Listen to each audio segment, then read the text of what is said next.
9 years old ako, kasama na ako lagi ng lola ko, kami naniningil. Pati sa Quiapo. Oo, sa Quiapo kami. Pag nagsisimba, ayun, Ang kinukwento ko cute sa nga Quiapo. diba? Tapos ngayon siya na si Batang Quiapo. Dati nung bata lang siya, pakalat-kalat lang siya sa Quiapo doon. Sabi ko dati, kaya kung ganito kasipag, siguro inaano ko din. Kasi kung ano talagang mga experience sa buhay. Kasi pag mahirap ka, di ba, titirahin mo lahat eh. Nabasa ko, ang dami mong pinasok na trabaho. Ano-ano mga trabahong pinasok mo? Nung nag-aaral pa ako, nagta-tricycle ako. Nag-pedicab pa. Kasi may ganun kami. May tricycle Tricycle kami, ka? saka pedicab. Oo. Ilang taong ka nung nagta-tricycle ka? High school, college. Pero pag gabi, pag tulog na lolo ko, masungit kasi lolo ko eh. Kasi inaano ko, pambaon. Yung para may diskarte ka. Nag-tricycle driver si Coco. Tricycle, nag-waiter, nag-dishwasher, nag-trabaho, nag-room boy din ako, nag-hotel din ako eh.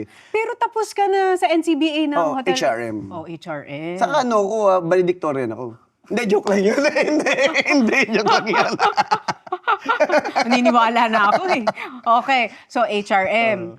Kaya nagtrabaho ka sa hotel. Oo. Lagi naman ako tanggal. Bakit? Maloko rin kasi ako eh. Yung mga, alam mo naman sabi ko. Kalokohan. Oo, kahit nung nagka-college ako, medyo tarantado ko. O paano ka napunta Canada?